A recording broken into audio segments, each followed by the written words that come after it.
Hello folks, welcome to the channel. Hope everybody is keeping well. It's a glorious day. I'm just going to nip down to my local Honda dealer called In Motion, and they have a new demo bike in. It is Honda's new for 2025 GB350S. So if you're in the market for an A2 compliant bike, or you're in the market for a runaround bike, that kind of thing, or you're just going to get back into biking again after a few years break, then stick around and I'll give you my impressions of the new 2025 Honda GB350S. But before we get on the bike, let's roll the intro.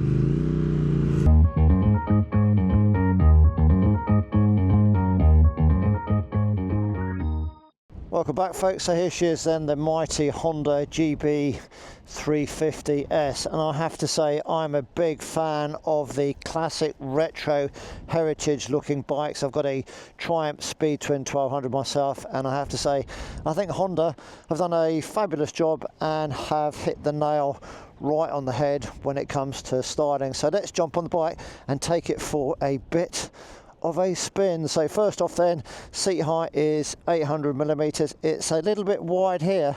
I'm 5'9", I can just about flat foot it, but I've seen other YouTubers who are slightly vertically challenged say because of the quite wide seat here, then it just makes touching the ground a little bit more difficult if you are vertically challenged. It does have a center stand and a side stand. I have found that the side stand, when you kick it back, then the peg is just slightly rearwards actually, so you've got to hunt for it. But yeah, it's nice to see that you get a center stand as well. Right then, let's jump on board. So this bike, let's just give you a little bit of a history lesson. And I've been riding this for a couple of hours now, and I really like the putt-putt sound that comes from the engine. Let's have a listen.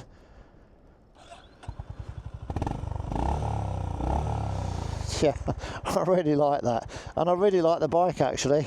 It's a good bike. It really is nice. The biggest market or motorcycle market in the world is in India, and back in 2020 Honda launched the CB, the City Bike 350, which is basically the same as this, the same engine I believe, just a little bit different of styling to the bike. And then in 2021 they launched the CB 350 RS, which is basically this bike actually. So if you think that you're getting a brand new machine, a new bike, when this is launched here in the UK and Europe in January 2025, you're not. This bike has been tested basically for the last 4 or 5 years in India and that part of the world. So it is a well proven machine. If you're worried about it being a new bike, don't be worried about it, because it's been well and truly hammered basically. And then it sold so well that Honda decided to sell it in Europe, Japan, and the good old UK. So I think the other machines for India, for that market, they're all made out that way, but for Japan, Europe and indeed the UK, the machine is actually made in Japan. Build quality is really good. So January 25, this bike is launched in Europe and the UK and Japan, I think, and they called it the GB350S. Why have they called it GB? Well, basically they like the heritage that the name installs. So the GB, I think, stands for Great Britain, and the Japanese love everything British, the heritage, the classic bikes and all that kind of thing. And this is a classic retro heritage kind of bike, and I think Honda have nailed it. So that rather than call it the CB, they've called it the GB, as in Great Britain. So there's a lot of police activity today. Thank you, sir. So they've called it the GB350 the GB350S. Even I get confused. So that's a bit of the background to the bike. The middleweight market is really competitive at the moment, and obviously dealers want to sell bikes because they then get the bike coming back through their workshops, generates money, keeps people in employment, blah-de-blah-de-blah, and all that kind of stuff. And I think people really just don't want the 10 gazillion horsepower that some of these bikes are getting, and the price as well. So that takes us quite nicely onto price. Got to say, folks, this bike, listen to that. Is that coming out in the video? I love that putt-putt sound. It just makes me smile, and it goes all right. 348cc, 20.7 horsepower, 29 newton meters of torque. Yeah, it doesn't sound a lot, but it's all right. Yeah, it goes all right. Quite a steep hill, and that revs at 5,500 RPM. So it's not a highly stressed engine at all. Unlike maybe the Triumph, which revs, the 400 revs a little, well, quite a bit higher actually. But yeah, 5,500 RPM is the maximum revs for this thing, but it just handles so well. It's a good bit of kit. Bike is going to set you back £3,949. So who is the bike for? Well, a variety of people actually. So if you, like myself, you've got a number of motorbikes but you just want something to potter around on, something new, something you can have a bit of fun on, nip down to the shops, nip around town on, then yeah, I guess you consider this. If you're a new motorcyclist and you want an A2 compliant bike, then obviously this is A2 compliant. Or if you're a motorcyclist, been out of it for a while and you're coming back to the world of motorcycling and you want something that's new, looks fresh, looks good, not too powerful, then yeah, have a look at this. This is going to do the job, isn't it? It does handle a lot of picture. It does handle really well, folks. So let's just go from the front and then we'll work our way back then. So the front wheel is 19 inches, back is 17 inches, and they're both wearing the Torrance Next tyres. Kind of an adventure-y kind of tyre, and yeah, handling wise, very nice. Non-adjustable suspension, and the rear suspension, you can just adjust it for the preload, I think it is. But I'm 5'9", 86 kilos, and I've got to say, suspension wise, very comfortable. Very comfortable. Lighting wise, all the way around is LED lighting, and then brakes at the front, you've just got a single disc at the front to slow you down, so it does take a little bit of a squeeze of the front brake lever. Clutch lever, brake lever, again non-adjustable, but the brakes, yeah, a bit of a squeeze and it slows you down, and not too much diving on the front forks actually.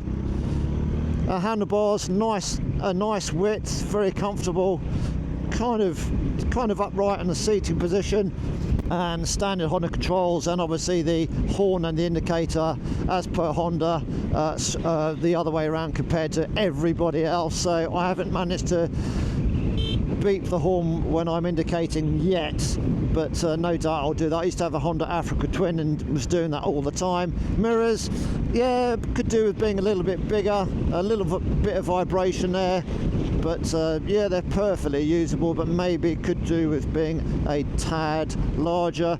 Fuel tank then, 15 litres. It sips fuel, as it only revs to 5,500 RPM. It sips the fuel. I'll put the MPG up here, but the tank range is something about 350 miles or something like that, which is nuts. So it's a very economical bike. The seat then, extremely comfortable seat, nice bit of red stitching on it, I like that, very classy. I think I've used that word before, very classy. Yeah, just a nice comfortable place to be as well. And then at the back then, I think you've got if you want to put a bag on the back, there's a few bungee cord places to loop your bungee cord around. And then the left panel there, you put the key in there, turn it, take the left panel out, that gives you access to the battery. We did that in the showroom, that gives you access to the battery. And then there is an Allen key contained within that compartment. Remove the Allen key, that then gives you access to the 5mm Allen key bolt on the right hand panel. Undo that bolt, take the panel off, and that gives you access to the air filter if you so need it. And then that Allen key will also give you access to remove two bolts to then take the seat off if you need to take the seat off, but there's nothing really of benefit for you under the seat really, but that's what you use the Allen key for. And on the underside of the seat, document holder, and you get your very small Honda toolkit as well. And that pretty much is it. Let's talk about the engine then. So you're never going to win any power or horsepower races with the engine. 348cc, 29 newton meters of torque. I think I've said that already. 20.7 horsepowers, and it's got a 5-speed gearbox, and the gearbox is really nice and smooth. I'm going to say on the soft side, so it's not stiff, but going down the box, you know, it's very nice. Yeah, nice light clutch, changes gear very smoothly. Yeah, it's very nice. The gearbox, you won't have a problem with the gearbox. 40 miles an hour, absolutely no problem at all. Vibration, a little bit of vibration, but it's a single cylinder. I think it's quite a long throw going up and down, so maybe that's why it doesn't rev like up to a crazy limit. It's only 5,500 maximum revs with the maximum power, because it's a long stroke, but it's got a heavier flywheel, so it gives you a little bit more torque low down, which is, you know, what you're going to need it for. So it has got enough torque to, you know, pull you out of places, out of the corners. I actually didn't think this bike would be as good as this for 348cc, 20.7 horsepower, 29 newton meters of torque at 5,500 RPM with a maximum power. Yeah, it does make me smile. And I've got the R1250 GSMI Triumph Speed Twin 1200, but I'm really happy on this, just bumming around. Really am happy with it. And single overhead cam, I think it's 2 valves, that's it. So it's not it's not water cooled, it's air cooled, so it's not a technical engine, there's no water cooling, and I guess that's why, from a price point, that's why they're able to bring it in, you know, significantly below £1,000 or greater below the Triumph 400, which I've ridden, and that was a nice bike as well. So it is cheaper because of that. And I think it's a similar price to the Royal Enfield 350 as well. But, you know, I like the Triumph. I haven't ridden the Royal Enfield, and I have to say I've been on this now for a couple of hours and I like it. It's good. It's good. So that's the engine then. A nice 5-speed gearbox. I think 5th is an overdrive. Flat out it'll do 71 miles an hour, but you could sit all day at 60 with that torquey engine. All day at 60 miles an hour, not a problem. Wouldn't really like to go too up with it. Great for the A roads, B roads. Yeah, and it does, you know, you can feel the 19-inch wheel, but it does handle very well. Like it.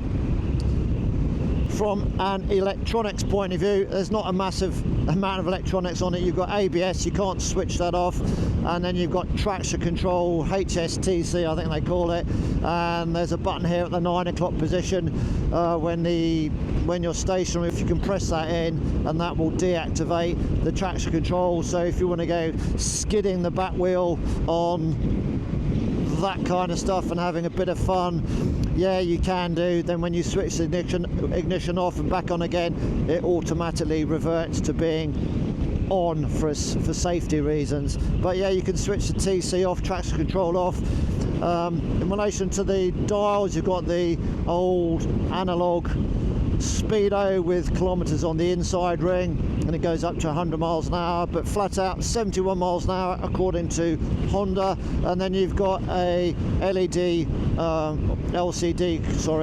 window on the right hand side. That's very nice actually. Gives you the gear that you're in, the time, amount of fuel, and then with the other button which is above the TC button here at the 10 o'clock position, you can scroll through that and have a variety of things displayed to you.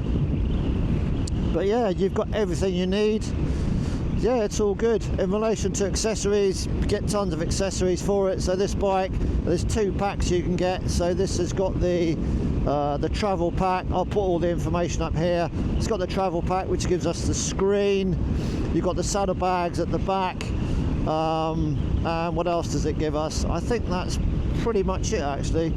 But they've put these spotlights on this. Look at the size of this. That's rather large. So this bike has got the optional spotlights. It's got the optional engine top guards on there as well, and then we've got the tank pads as well. They're optional extras, and I'll put those up there with the prices.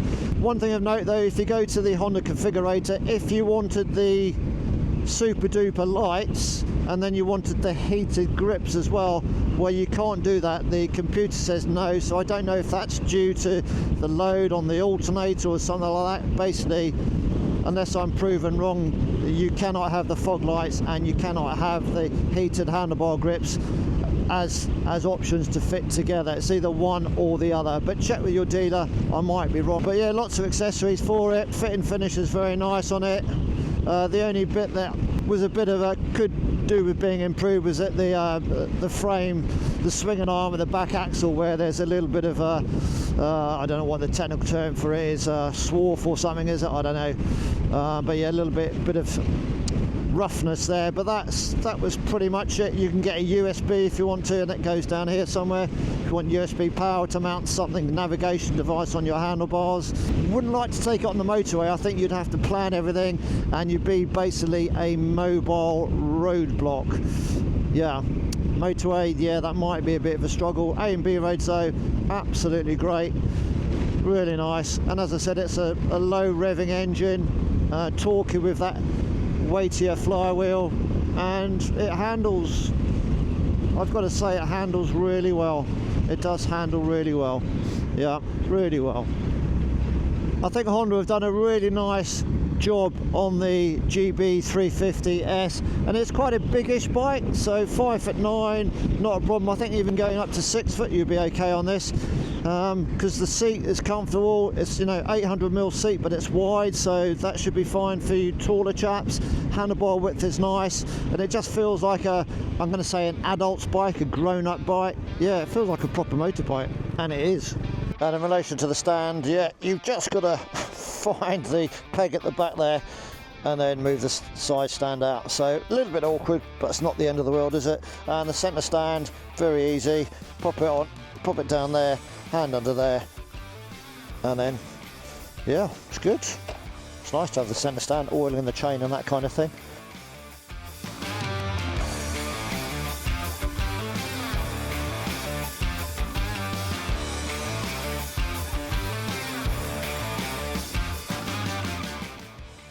Now, who is the competition for this bike?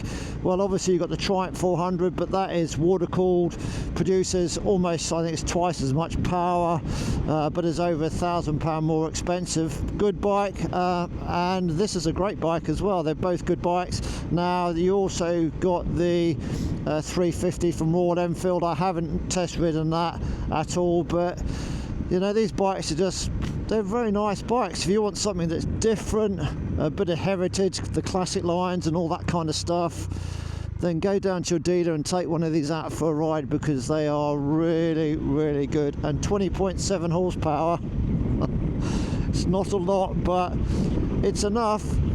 A and B roads, 60 miles an hour, no problem at all. Away for the weekend, sports bag on the back there. Using the travel pack panniers, yeah, put your stuff in there for the weekend, go and have a bit of fun on the bike. I'm generally blown away as to how nice a bike this is to ride, from a comfort point of view, from an aesthetics point of view, even from the engine point of view. 20.7 horsepower, I mean, that's not a lot, is it? But it's enough to do the job, whether you be commuting backwards and forwards with that amazing fuel consumption with that 15-litre tank. Yeah, it's and that putt sound from the engine. Yeah, it's good. I like it. You know, you might have to plan some overtakes, plan what gear to be in. As we said, 5th gear I think pretty much is an overdrive actually, but it will pull. Might just have to use the gearbox a bit, but the handling is what has done it for me. It just handles so nicely. It really does. Yeah, I'm impressed. I am hoping that the sound of the putt-putt from the engine does come out, because it's I don't know, there's something strange about it. It's nice, just sort of grows on you. I like it. I do like that sound. Character, I think they call it. Character.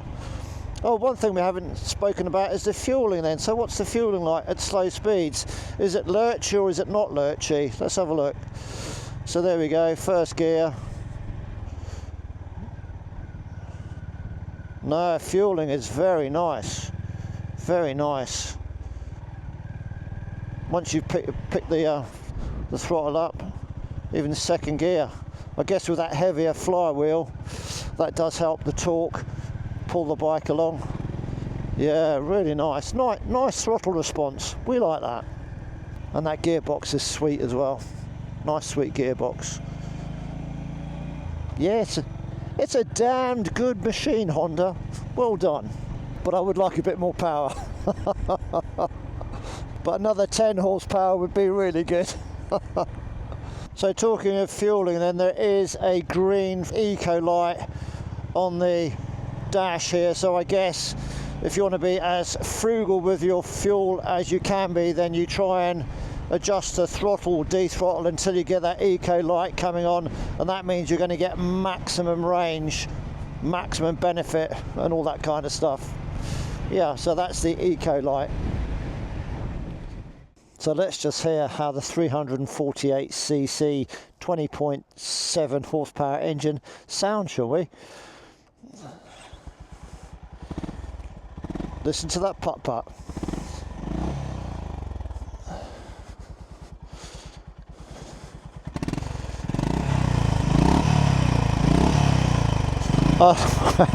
There's just something nice and pleasant about that. I don't know what it is, but it sounds all right.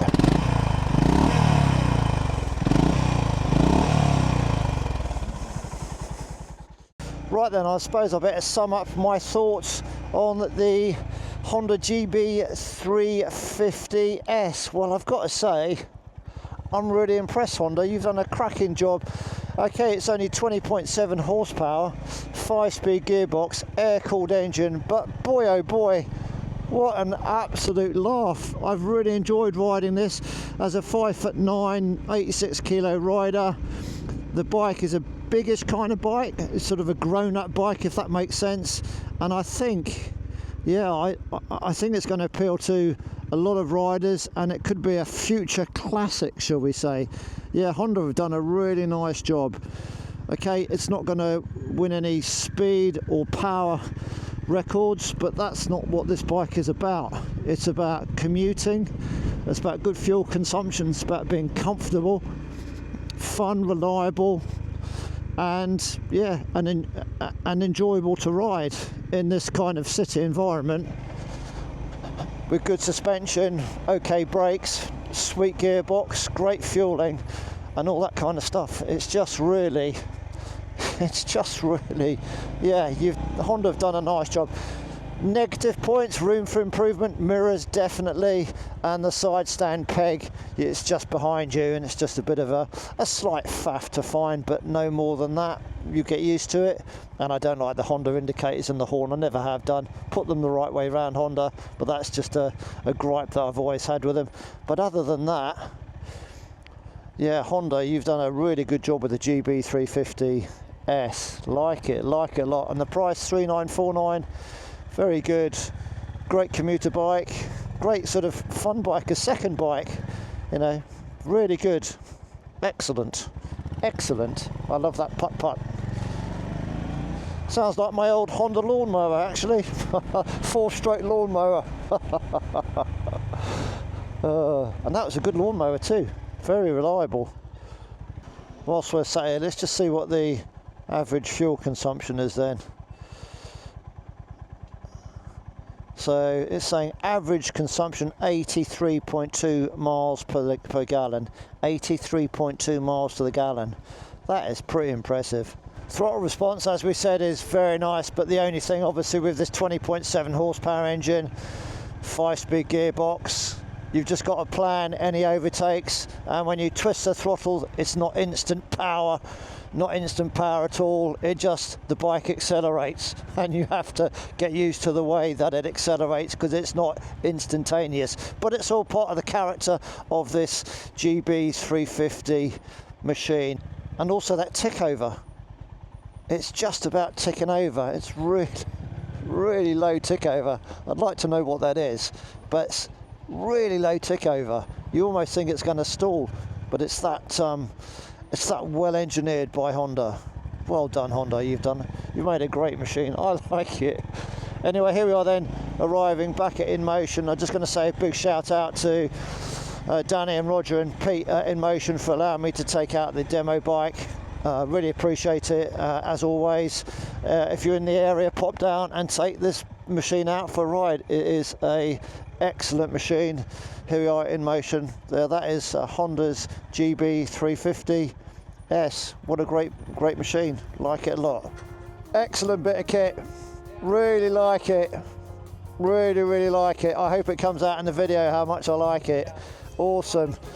I mean, there's a lot of stop-start. It took a while for me to get going, so I'm a bit out of experience with the old reviews because I haven't done any for a long time. But really, you know, just that low tick over. You know, is it going to stall or not stall kind of thing? It never does. No, it never does. That's what I said on the video. No, it's just like really nice, really nice. Yeah, it's. Engaging, pleasant. Do you know what? It's comfy. That it's for a 5'9" rider. Yeah. Superb, you know, and you got a twist the throttle. It accelerates slowly, but it goes. Yeah, but it's this image of just touring around France between roads, do you know, and that's it. You know, it's yeah, really nice, and it's like 83 miles to the gallon that it was averaging out at. Well, there we go, folks. There's Pete. Thanks, Pete, for letting me take it out. Really good machine. Get down to your dealer at InMotion, wherever the sign is. Very nice bit of kit. There we go. And that is the mighty Honda I'm going to call it GB350S. Good job, Honda. Well done.